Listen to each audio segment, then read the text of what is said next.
This video will overview the steps to pre-deploy a generic camera.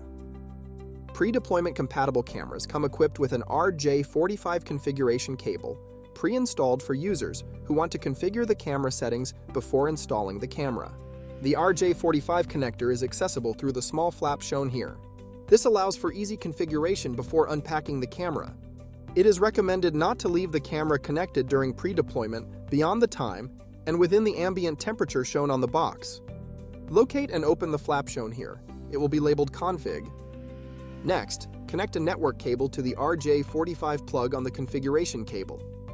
The network cable must provide power over Ethernet to power the camera during deployment. Connect the camera using a video management software application, the camera configuration tool software, or the camera's web browser interface to configure the camera settings. Once the configuration changes have been made, unplug the network cable. Be careful when handling the camera after configuring it inside the packaging. The camera may be hot when handling or removing it from the packaging immediately after pre-deployment.